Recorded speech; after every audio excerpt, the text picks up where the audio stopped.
นะโมตัสสะภะคะวะโตอะระหะโตสัมมาสัมพุทธัสสะนะโมตัสสะภะคะวะโตอะระหะโตสัมมาสัมพุทธัสสะนะโมตัสสะภะคะวะโตอะระหะโตสัมมาสัมพุทธัสสะพุทธังธัมมังสังฆังนะมัสสามิ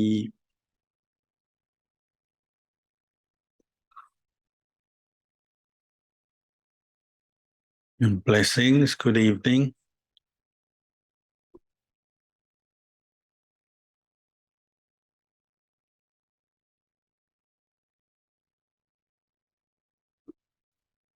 It's nice to see everybody coming together to meditate, practice the Dhamma on a Saturday night. Saturday night, there's always a lot of competition, other things that you could be doing.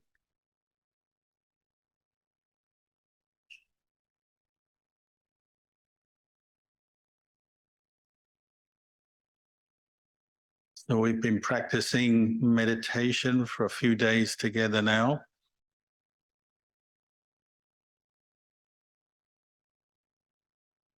And probably you're aware how difficult meditation can be sometimes. Sometimes it seems very easy. Just sit there, body feels good, mind settles down, feels peaceful. You enjoy it so much that you don't want it to stop. And then another time, complete opposite. Whatever you do, you can't settle down. The legs hurt, the mind's all over the place, and all you want to do is get away. But what we've been cultivating primarily is mindfulness, this ability to know your body and mind in the present moment, to pay attention. And then the ability to contemplate or reflect on your experience, to understand what's going on, what leads to what. To contemplate, you need to be able to pay attention, to look. And sometimes we don't want to look, we don't like what we see. And it's not as if we don't have any mindfulness or the ability to reflect on our life at other times. You know, when we're not on a meditation retreat, we can do that, but quite often we're just half aware or vaguely aware of different kinds of stress, suffering, problems, issues. We're vaguely aware, but we are not seeing them yet in this impersonal way that mindfulness allows you to. We're still too involved, personally involved in our own moods and thoughts. And so we really feel it. If we have a negative mood, we feel the stress, the pain, the suffering. If we have some pain or discomfort in our body, we really attach to that as me, mine, my pain, my suffering. And when we only have half mindfulness, half awareness, we attach, we grasp, we attach. Even the good experiences, the pleasures, the happinesses of life, we attach to them. We don't want them to finish or end. We want more. We want to hold on to them. But something's missing, isn't it? That's why we suffer. If you're suffering, it means something is missing. You don't have the complete picture. How on earth could an experience of pleasure or happiness bring you suffering? When you don't see the clinging to it.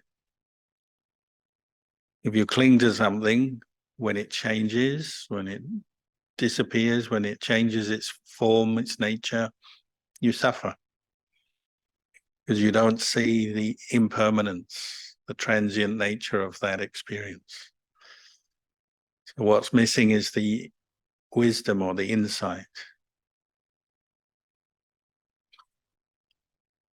To see impermanence, you need to pay attention. So you need the mindfulness, and then to observe and see something arise and pass away, and maybe many times before your mind gets it, before it understands and knows, oh, this is impermanent.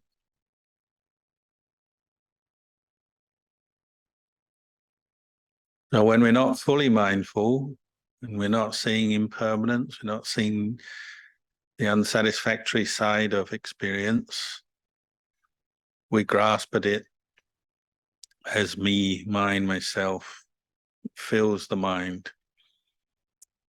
And that sets up the causes, the conditions for more suffering. It seems endless, doesn't it? Endlessly suffering.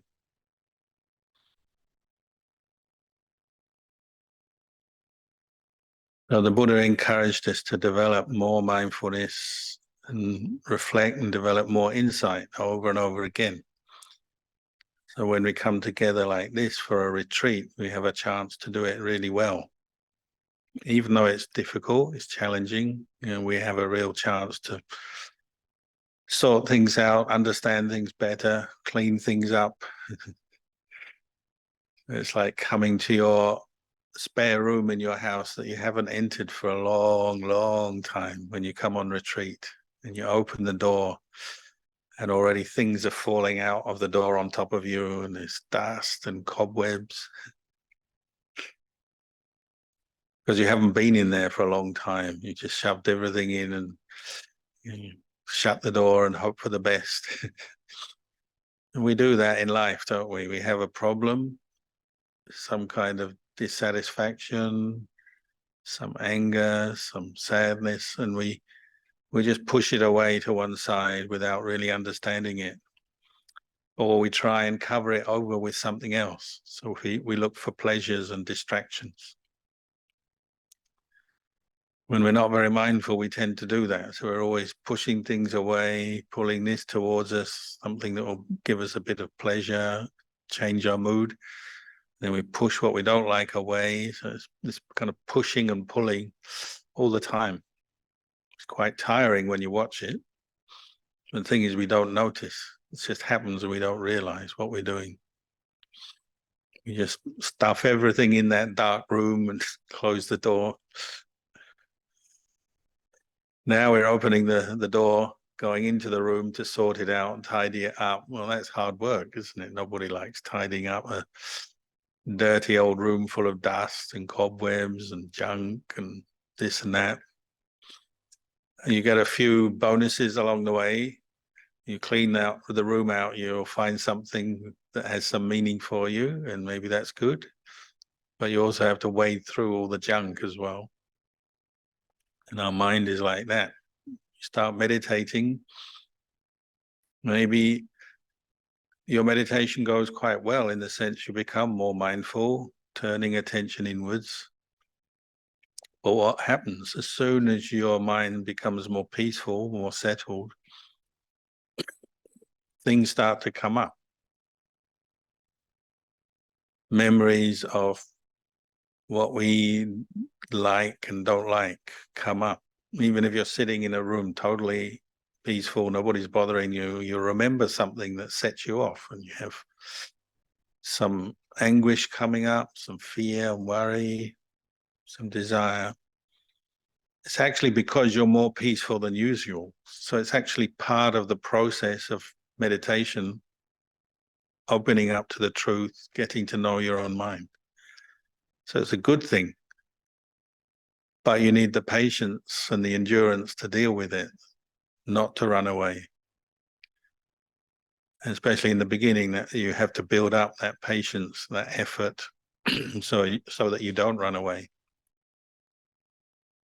And it can come up very strongly, some issue that's been bothering you at work or in your social circle, in your family, maybe for months, occasionally for years.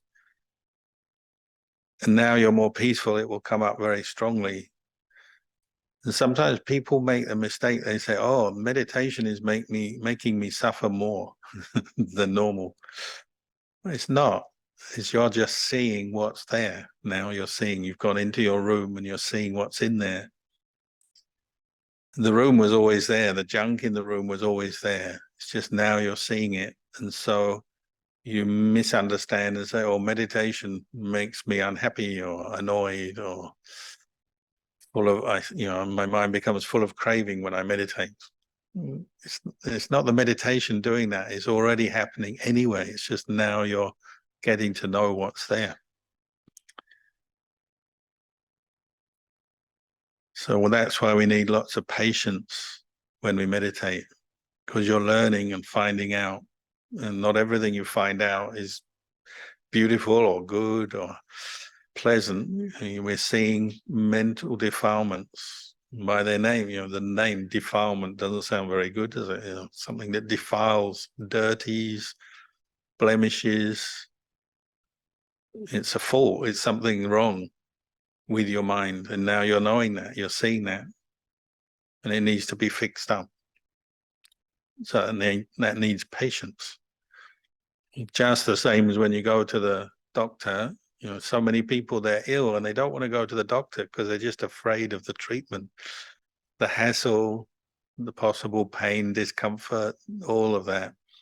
They don't want to go through it. So they just try and hide away from the doctor until the illness or the injury becomes so bad that you can't, and they cart you off in an ambulance maybe.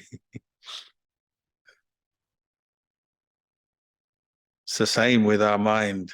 We often just try to suppress stuff, avoid it, deny it, find excuses, change the subject, think of something else, find something more pleasurable, and then the original problem we don't see.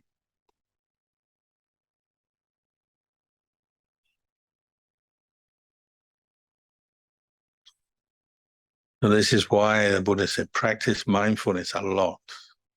Mindfulness coupled with the quality clear comprehension, you're clearly understanding what's going on in your mind from moment to moment, knowing what you're doing from moment to moment.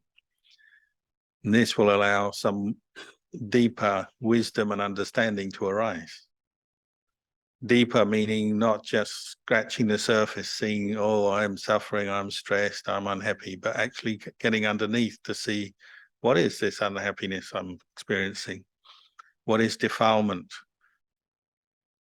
It's a thought, it's a mood, it's a feeling. But underneath that, what's there? Nothing. It's empty. It's just a visitor, a temporary experience that comes up in the mind. When the causes and the conditions are correct, are there, then it will arise. There's not even any person making that happen. If you're experiencing anger, it's a set of causes and conditions that come up, given rise to that angry state of mind, the feeling, the thinking. But underneath that, there's nothing. There's no one there. It's not a person or a being.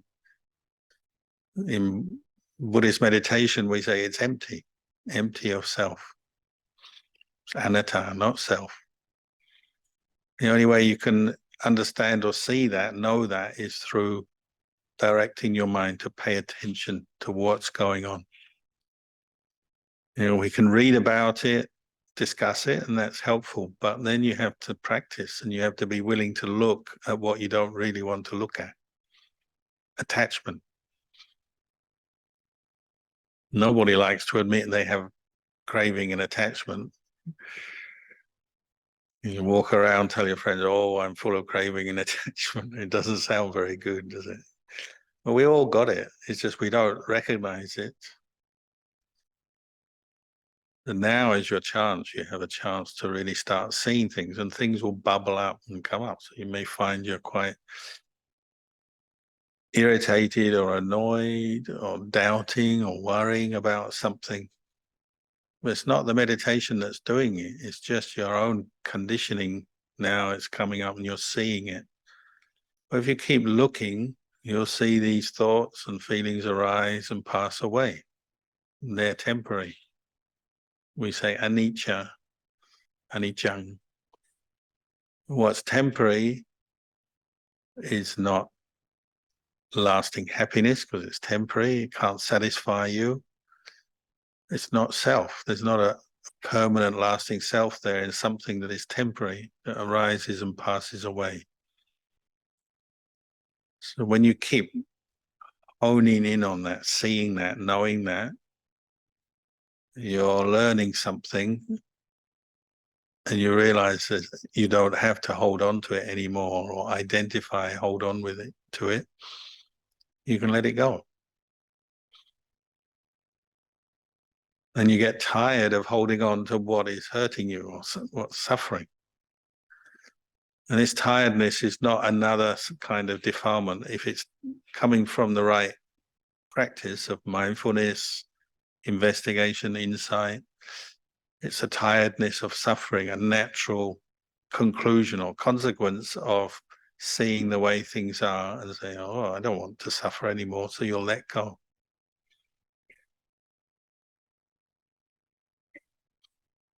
It's not the same as being tired of someone you don't like.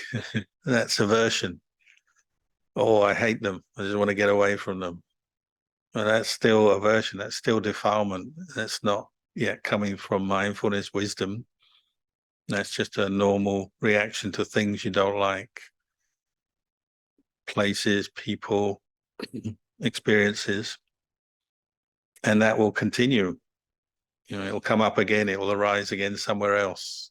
You know, we all know that. You're in one job and you don't like something, somebody there, something, and then you move to another job. Well, you start to experience the same kind of dynamics. What we're doing now is going deeper, establishing mindfulness and seeing our feelings, emotions, and thoughts arising, passing away, seeing pain, discomfort in your body arising, passing away, and you're following right through until you really know, oh, this is impermanent. What's impermanent is not really a self, a being, a lasting thing.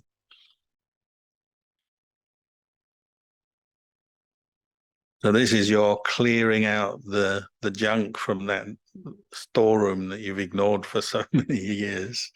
Now you're bringing stuff out. And you'll start to experience some space in that room. If you bring the stuff out, clean some stuff up, it will already feel better, look better, feel better. And your mind is like that. You may not even realize it until you get home from your retreat. And then you say, oh, that was good. It was like, you know, a bit of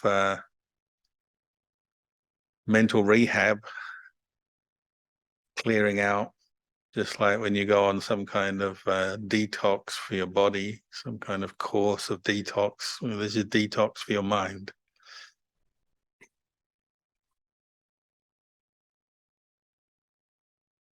And if you practice that regularly, then you've got a constant source of detox, of clearing out.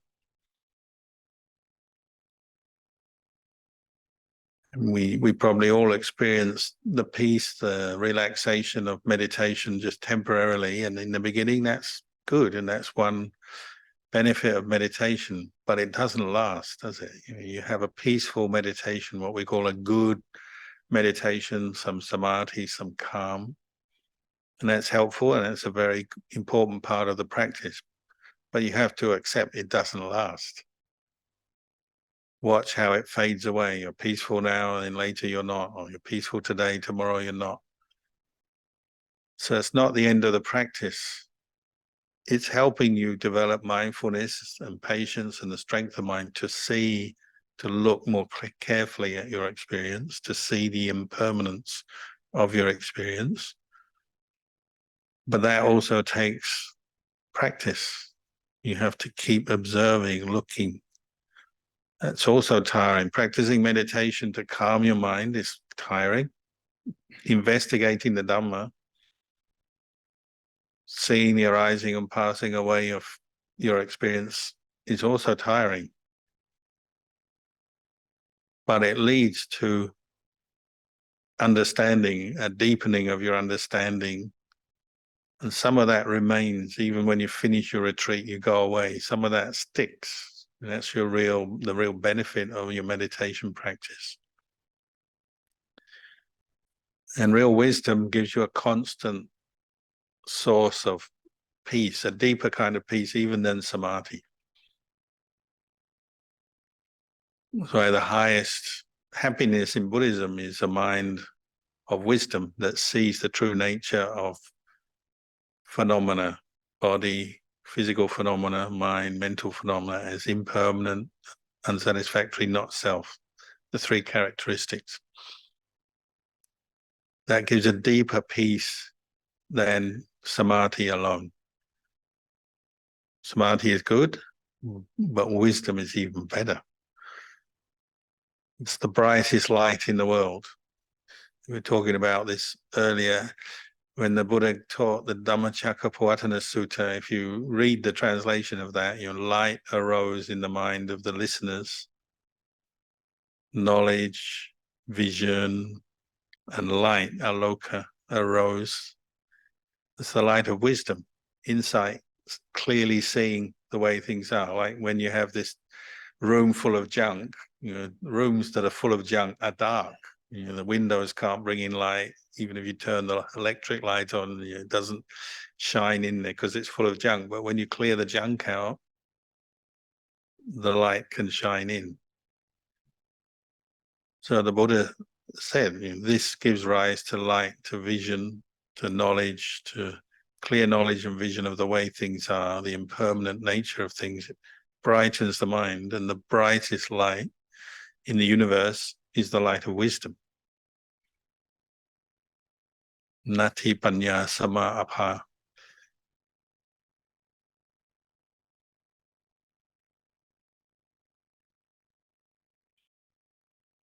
The wisdom that we associate with awakening, waking up the mind to see the truth or know the truth.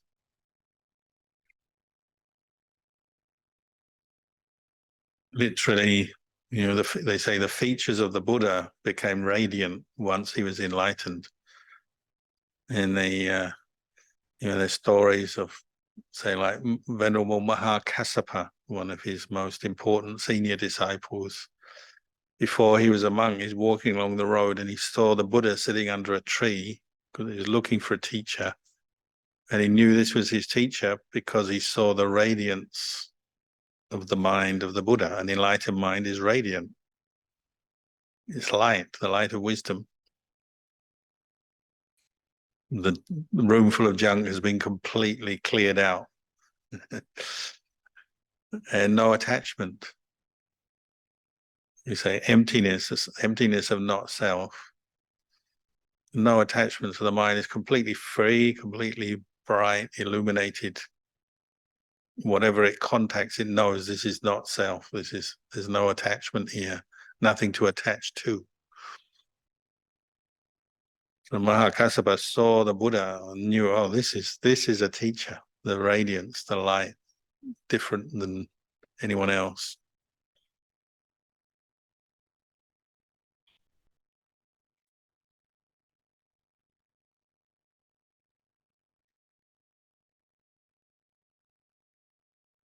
So as we practice this patience, effort, bringing the mindfulness up, looking at your own experience, it takes time, takes effort, but all the time you're making very powerful good karma. You're helping yourself in the best possible way, even if it's hard work, full of anger, accumulated anger, or full of fear and worry about the future. You're full of desire, lust, whatever. This is the best possible activity you can do to deal with all that. But you have to be patient as stuff comes up and you see it. You have to look underneath the defilement until you realize the defilement is not you. You are not the defilement. You are not those thoughts, those emotions. They're there, but they come arising due to causes and conditions, and they pass away. And you have to be mindful enough, firm enough, clear enough to see that.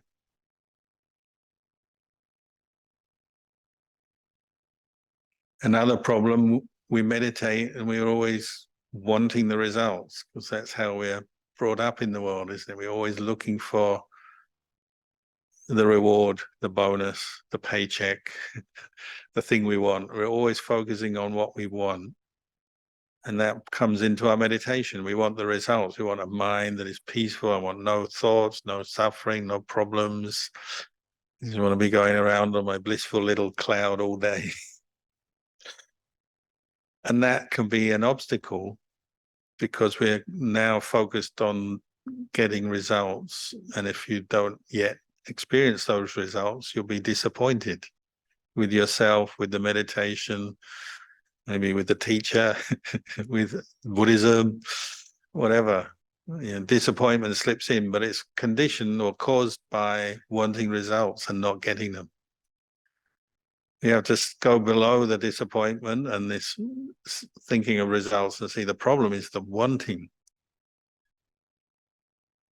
If you can catch that and say, oh, let this wanting go and come back to the creation of the path, the mindfulness, the patient effort, the investigation, then trust that the results will come from the good causes. But if you're just sitting there wanting the results, that's going to stop you becoming mindful, peaceful.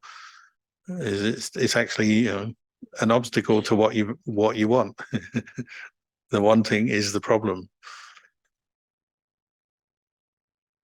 So quite often people have good experiences when they completely get frustrated with their unwanting mind and they say, oh, give up, I don't care, I don't want anything. Oh, then suddenly they get peaceful. It's quite a common experience. But you have to go back and nourish the roots, the good causes for seeing the truth, letting go of the wanting, seeing the wanting as impermanent, not self. What are the nourishing the good causes? We go back to just beginner's mind, bringing up the mindfulness, watering the tree, fertilizing the tree, then the tree will grow. Scolding the tree will grow faster. It's not going to work. Yeah. As they like to prove in Japan, you know, you scold plants, the plants go on strike, they won't grow. They're not happy. Scolding the tree, pulling the tree won't work. Whipping the tree, whatever you do to the tree that's of that nature is only going to hurt the tree and ruin everything. You have to go back to the nourishing causes, the water, the earth, the soil, the sun, and some protection.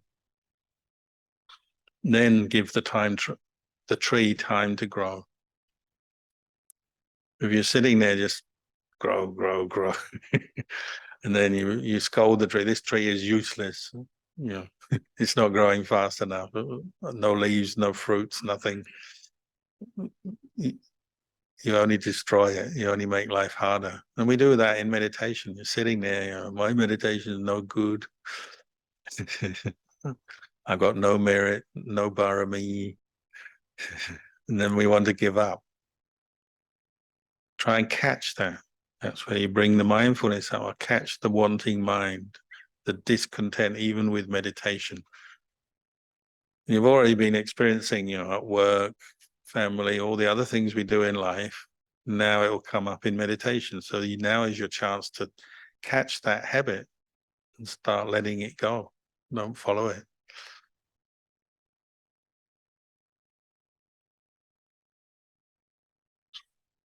And what you learn in the meditation, then you can apply in other things. I've had to learn this one. I live near Melbourne, Bodhiwana Monastery. When we first moved there 22 years ago, it was a farm, so we had to plant lots of trees. I know all about tree planting. We planted thousands of trees, but we've lost a lot of trees. Not because we were scolding them, but because we didn't, in the early days, we didn't put enough protection around them. And there's a lot of animals in our forest, a lot of deer. Deer love trees. They love to destroy them. I don't know why. They don't always eat them, but they destroy them. And we found you have to put a cage around the new tree until it's established. And while the tree is growing, the cage will protect it from the animals. They can't break it, eat it, destroy it. You can't just sit there going, trees grow, I want trees. You have to do the work as well. You have to protect them. That's like your mind, your practice. You have to protect the mind with mindfulness and then reflect on what's going on in your mind. If you notice a defilement, you have to say, this is a defilement. But this is not a person. This is something I can abandon. I can let go of it. I can change it.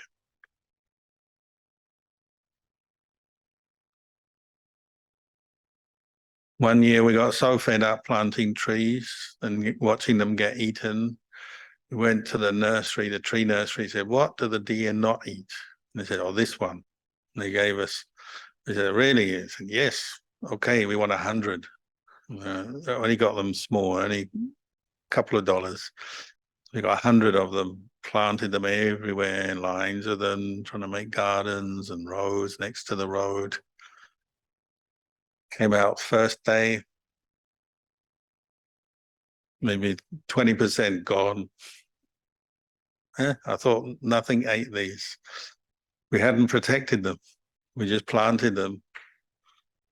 Over 1 week, 99 of those trees were eaten. There's one left. It's still left today. It's quite big now, but all the others were eaten, killed. In mindfulness practice is like that, isn't it?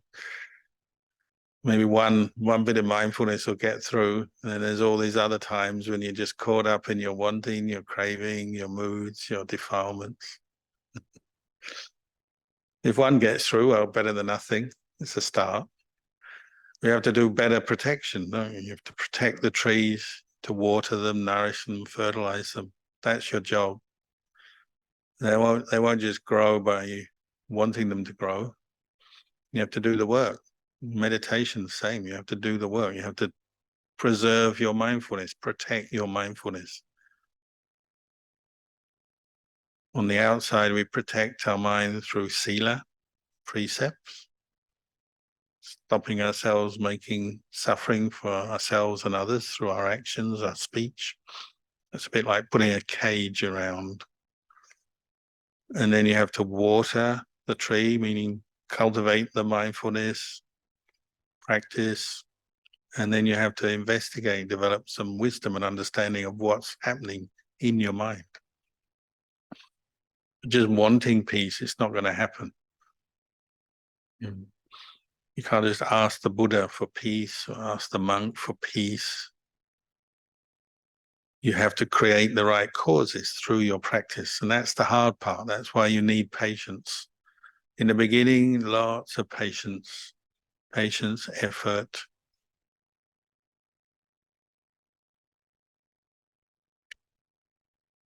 As long as you can be patient with yourself, there's the chance for your mind, your mindfulness and your understanding, your wisdom to grow.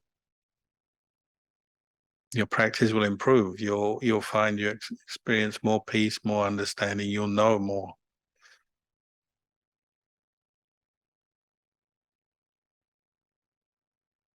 This practice of mindfulness is like, once you understand or see it, it's like amazing quality of mind. Just knowing, directed to how the body is, the feelings you're experiencing, memories, thoughts, whatever is arising into consciousness, just knowing it in a very neutral way, not siding with the pleasure or against the pain or the pleasant, the unpleasant, whether it's physical or mental, but just knowing it.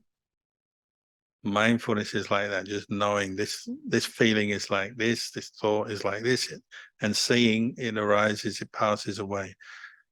When we lose our mindfulness, what do? We start getting involved again with the preoccupations, the stories, the fantasies, the reactions, and we're lost until the next moment down the line when we get a bit of mindfulness, wake up again.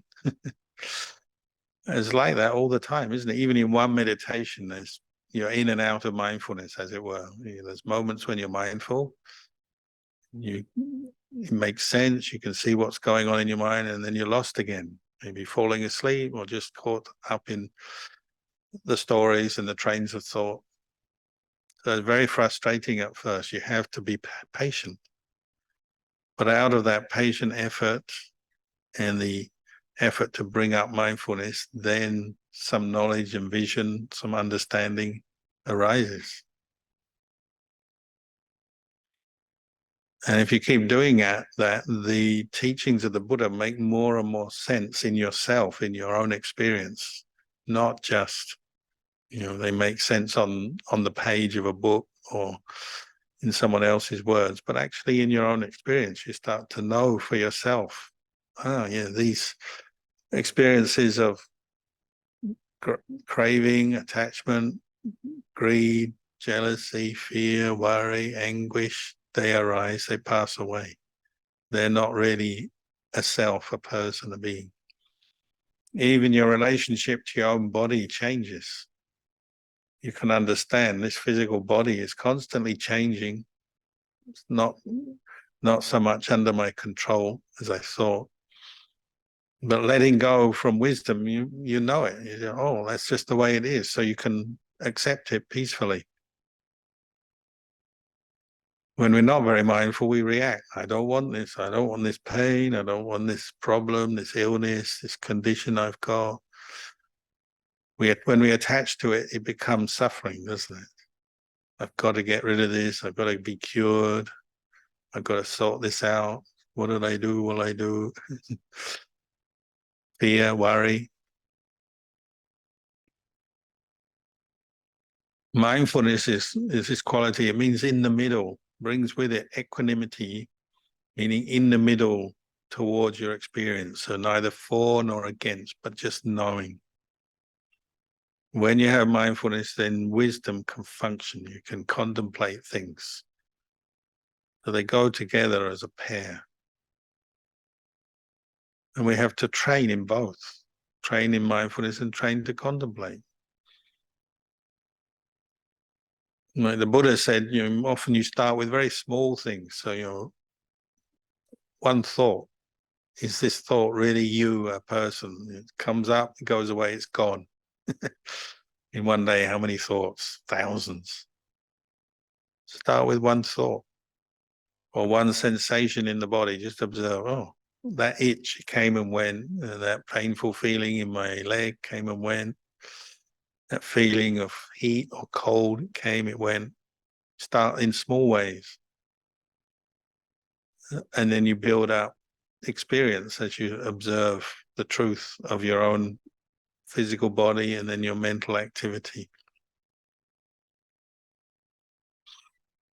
Or you can go into your body and look at it part by part. So like when a Buddhist monk becomes ordained, you go through the ordination procedure, you're given 5 meditation objects to start you off. It's like your starter pack. Hair of the head, hair of the body, nails, teeth, skin. Basically what you see when you look at a person, when you look at yourself in a mirror or you look at another person, that's what you're seeing, isn't it? So one by one you go through hair of the head, and you pick up a hair that's dropped out, look at it, think about it, contemplate it. Is this really me? It's not a person, isn't it? It's a part of this being we call a human being, but if you pick one out or it falls out and you pick it up, there's no sense of identification with that. When it's on the head though, oh, big deal. Always playing with it, styling it, cleaning it, worrying about it. That's why being a monk is so liberating. You don't have to worry about your hair anymore. You don't get 2 monks going, oh, how does my hair look? Doesn't make any sense. For lay people, you're always worrying about your hair because on your head, there's an immediate identification. This is me, myself, my hair. As soon as it's on the ground, not my hair, nothing to do with me. I mean, who really enjoys cleaning the bath plug, the shower hole? It's full of hair, isn't it? Some of it's your hair, some of it's someone else's hair. You go, ooh. If you get food in a restaurant and you get a hair in it, waiter, take the food back. We immediately don't like hair once it's off our body, but when it's on our body, oh, it's mine. It's the best hair in the world because it's mine. What is that difference? That's to contemplate, isn't it? Hair is always dropping out, it's always growing, changing, it changes color as you get older, it gets grayer, it drops out. Some people go bald, some people go bald very young, in their 20s, some people later in life. But hair is both dirty, you constantly have to wash it, and it drops out and it's not self. And some monks have even become enlightened, contemplating that as they're having their head shaved, the hair drops down. It's not self, it's to be let go of.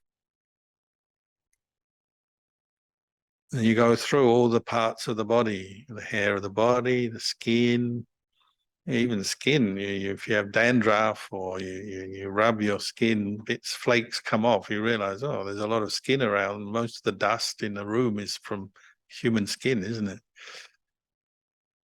Something like skin, you can contemplate. The Buddha wasn't saying you have to harm yourself in any way. He's just saying get to know the true nature of something like skin. It's mainly made up of the earth element. Skin has some solidity to it, just like hair. There's also the water element as well, but there's a piece of skin. If you ever have a piece of skin, even a small little one, yeah, it's mainly the solid part of it that you're holding. So that's the earth element, but that's not a person or a being. That's just the four elements: earth, air, fire, and water coming together, and through food and drink, we nourish a human body. It grows, but then it's constantly changing, and we shed skin like we shed hair. The skin you're seeing now on me or you is not the skin you had 7 years ago. It's totally different. It's constantly changing, isn't it? It's cells that make skin up are being born and dying all the time.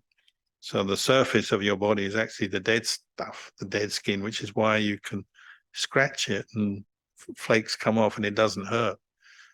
Why does it hurt when you get a cut? Because your skin parts and then you've got the nerves exposed underneath, so it hurts. Or if you out in the sun too long and you maybe get sunburned, well, I do. But on the surface, it's the dead stuff, so it doesn't hurt. So you're actually looking at dead stuff. You see a advert for some attractive model, male or female. You're seeing their hair. Well, hair is dead cells. You're seeing the skin, dead. The nails are also dead. That's why they don't hurt when you cut them. Teeth, that's dead. It only hurts when the dentist goes in underneath the gums and the roots and all that. That hurts because there's blood vessels and nerve endings. But the actual teeth, you can tap them. They don't hurt, do they? You can crunch food. It doesn't hurt because they're dead. So everything you see of these 5 things, hair of the head, hair of the body, nails, teeth, skin, they're all dead. So we're already dead on the outside. And yet we spend all this money and, this whole industry is about making all this dead stuff look good on the advertising board. Oh, he looks good, she looks good. It's all dead stuff. But nobody sees that, do they? Nobody stops and contemplates, oh, you're just looking at dead skin, dead physical elements. We deny that. We hide that by going to oh, they look good, I like that, I like this. And we try our best to look as good as we can, as long as we can.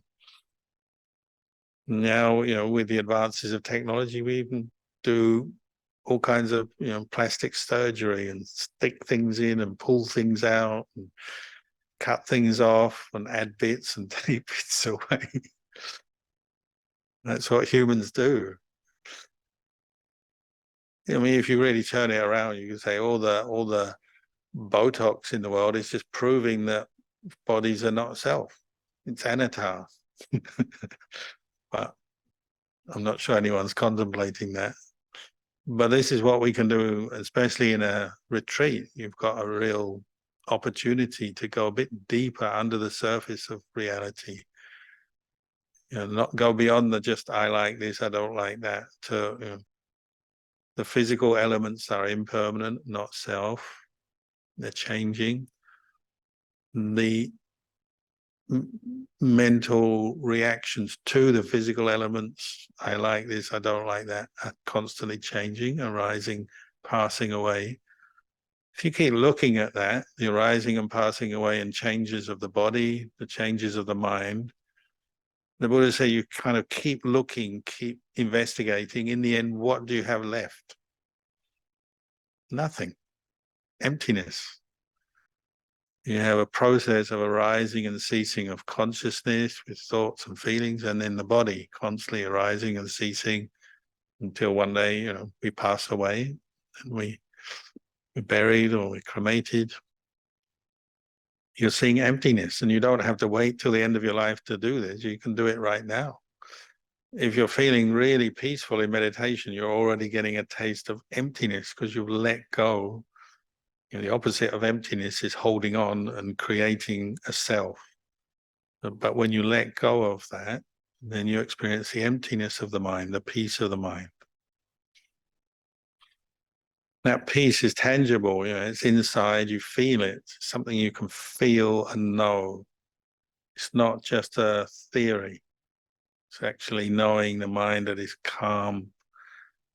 Because the more you see the emptiness of mental formations, your thought formations, emotions, positive and negative, good and bad, the physical form, the more you're dwelling with emptiness and seeing that. And that's actually very liberating to the mind. It brings peace and it changes the way you view things.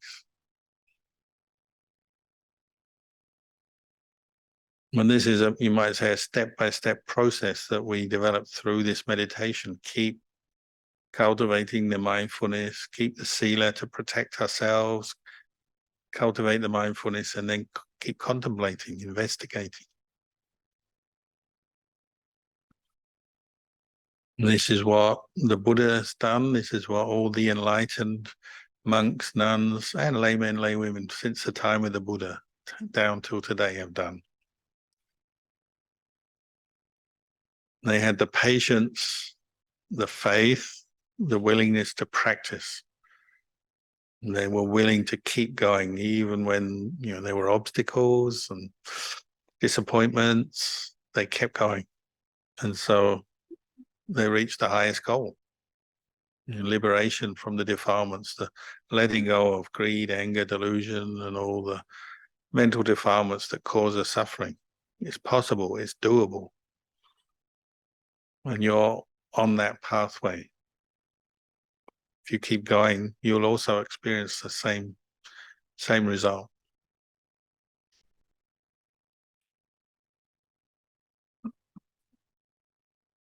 So maybe for tonight, I'll leave you with these reflections and wish you all well in your practice.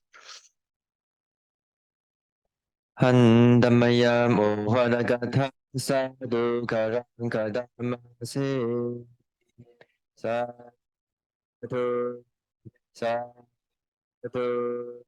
Sadhu Anumodatami